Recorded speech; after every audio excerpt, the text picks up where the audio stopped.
Welcome to Twice the Terror. I'm Ryan. And I'm Kat.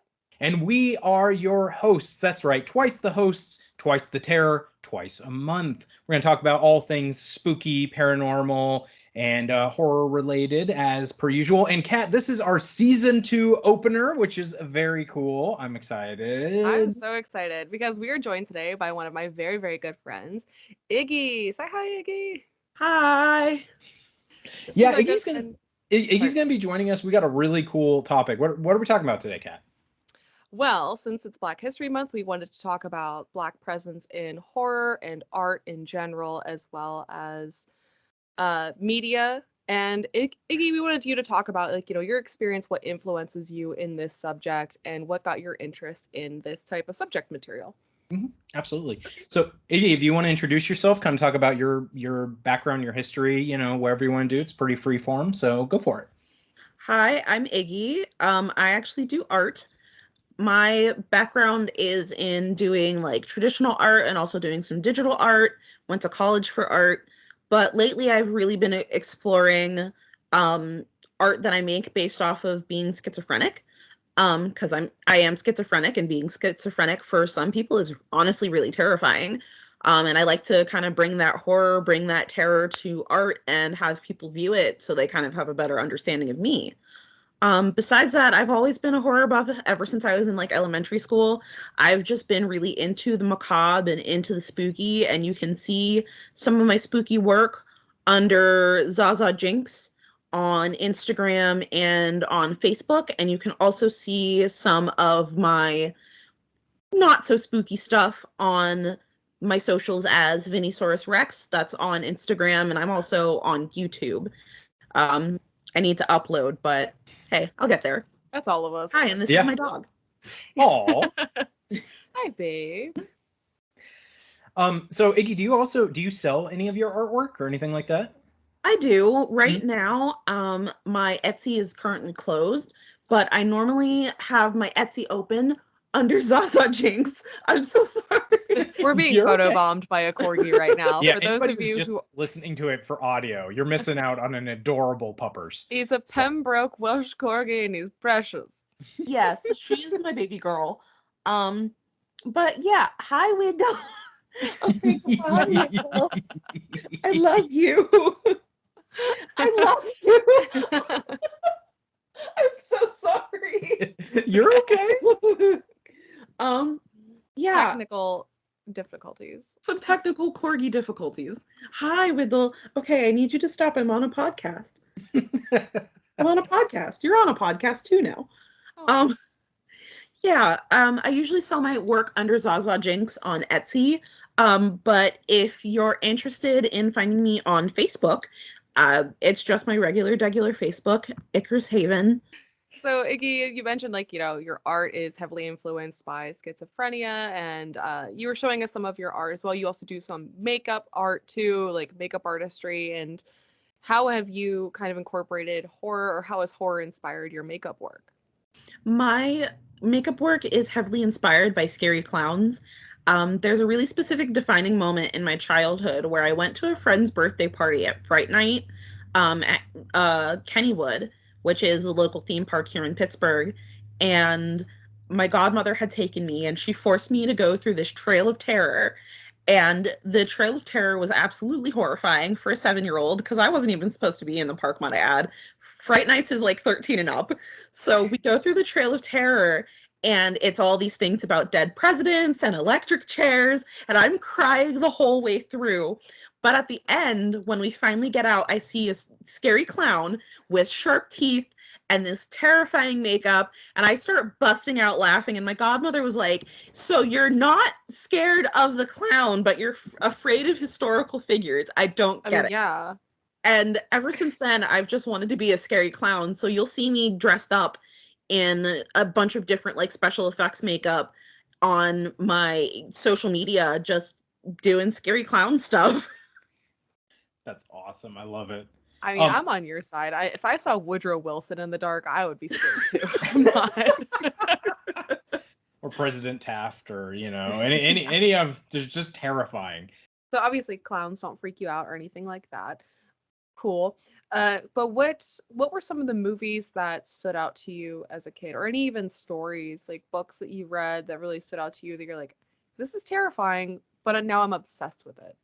I was absolutely a Goosebumps kid. I watched the Goosebumps show religiously as a like kindergartner.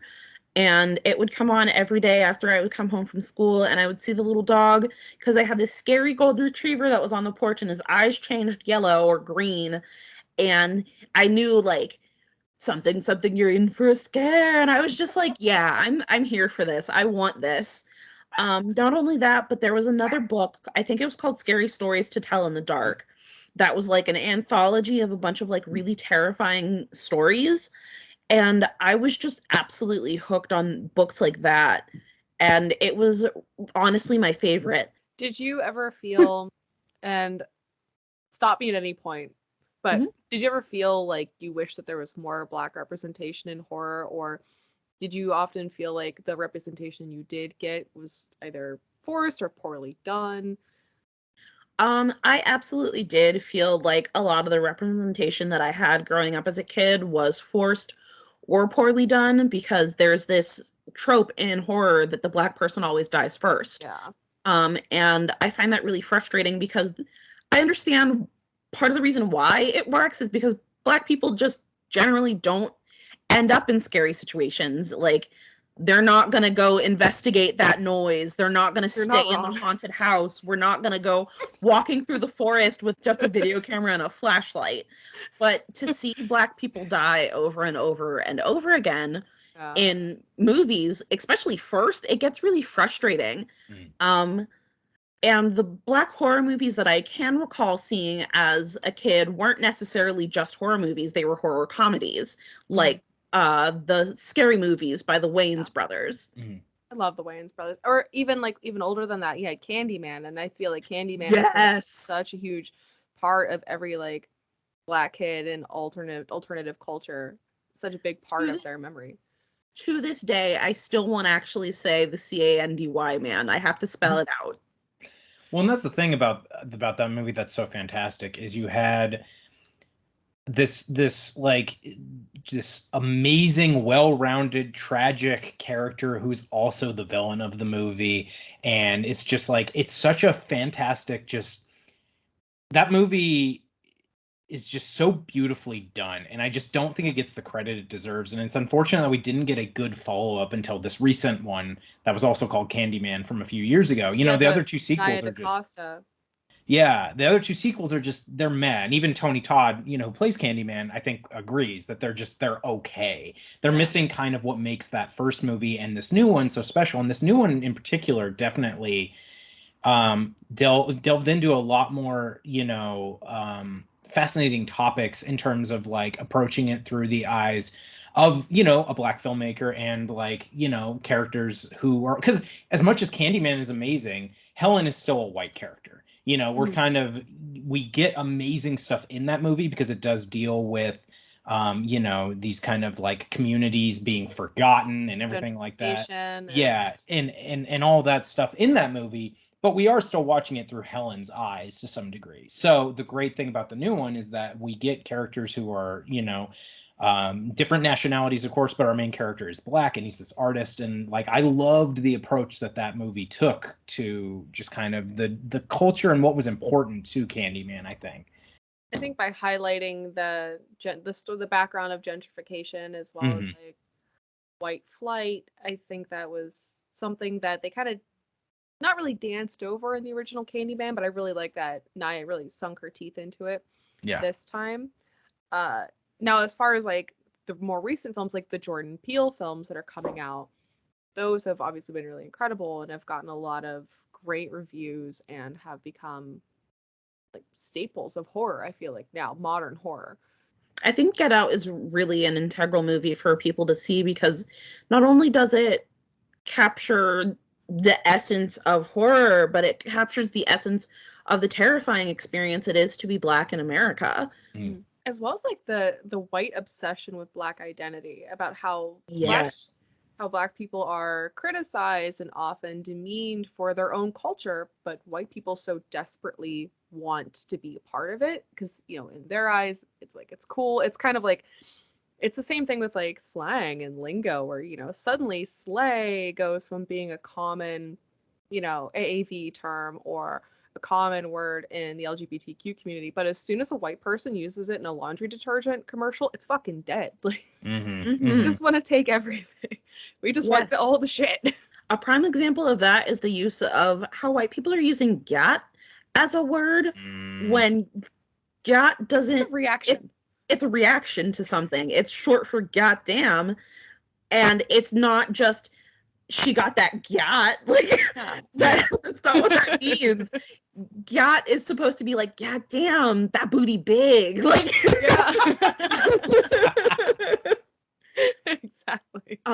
So yeah, it's just really wild to see how my everyday experiences and other Black people's everyday experiences become a trend for a little bit, become a commodity for a bit. But once it's a Black person doing Black people things, it's looked down upon. It's ghetto. It's bad. It's thugs. It's just crappy. It's not like a shirt you can take on and take off. Like, oh, this is in style right now, and I'm gonna wear it. But I'm also gonna say it looks tacky on you.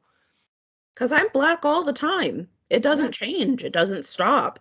And I think a lot of people kind of forget that when they do things that are culturally appropriative, is that they can remove themselves from that. They can stop saying their slang, and they're just gonna be called trendy for a little bit. And for me, it's my everyday experience. Or, oh, there's this TikTok trend that was called brownie lips, and it's just like the brown lip liner with the nude pink lip in the center with some gloss over it. And it drives me nuts because that's like early 2000s, late 90s Black people and Latinx trend. Like, that was brown people doing brown people things. And white people took it as like as a trend. And I'm just like, why? Why? So what do you, for you, Iggy, what do you think right now is, not only in terms of representation, but just like in terms of horror in general, who are some of the filmmakers, or what are some of the movies right now that you think are kind of influencing and impacting, and what do you feel is kind of coming up, in terms of the horror genre? I know this came out a while ago, but I want to say Boots Riley and Sorry to Bother You is definitely a really strong presence of horror. Just the way that ended was a plot twist that I couldn't have possibly expected. I'm trying not to give it away so people will still want to go in and see that movie, but it starts off so specific about the Black experience of constantly having to assimilate and be closer to whiteness as a way to be able to exist inside of this oppressive system. And then it just takes a really wild left turn. And now we're talking about something completely different. And it's just, it was really scary how this movie started off as like, oh, okay, so this is this experience, and this experience is particularly terrifying, and then basically becomes a monster film. And I'm just like, whoa. So I think that's really integral. I think another one that's really good is, I want to say it's called Vampires versus the Bronx. Yeah, it's Vampires versus the Bronx, which is really good. It has like this kind of charm to it because it follows this group of kids who are trying to stop gentrification in their neighborhood, only to find out that there's vampires lurking in their neighborhood causing a ruckus. And it's just this kind of fun, funny, terrifying thing. It combines both this horror of the Black experience of being gentrified out of the place you've always known, and then having to deal with this very real threat on your life at the same time. And it's really relatable. And I think that's why these are important for everybody to watch, because it's not just that it's relatable, but maybe people will understand others' experiences by watching some of these Black horror films. Do you feel like there's still this stigma against Black people having interest in alt media? Like, because I remember growing up, there was always this conversation of it's white people stuff, or, misogynoir being involved. So yes, I see you nodding your head. Yes. So, as someone who grew up as a Black woman, I no longer identify as a woman now. I just identify as pretty. Um, but as someone who grew up as a Black woman, especially a Black alternative woman, I spent a lot of time having my grandma drag me to church saying, your interests are not like Black people. They're white people interests. They're terrifying. They're Satan. They're satanic. And it's really frustrating because I don't think that they're satanic. I think they're spooky. And I don't think that me liking horror means I'm any closer to whiteness than I was before, you know?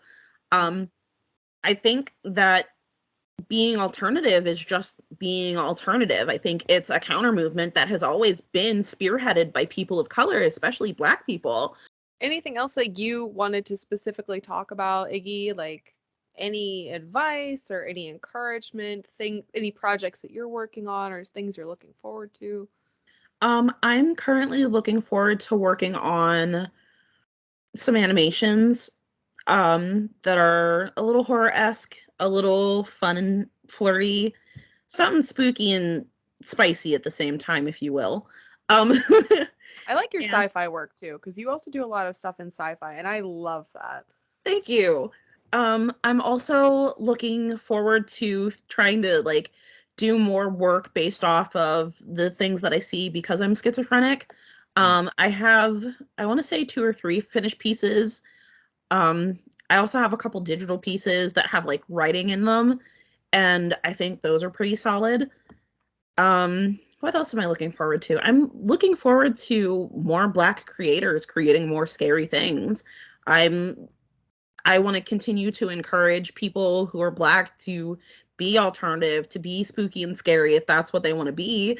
Um, I really like embracing that idea of being unapproachable and intimidating because white people are going to call me that even if I look sweeter than honey.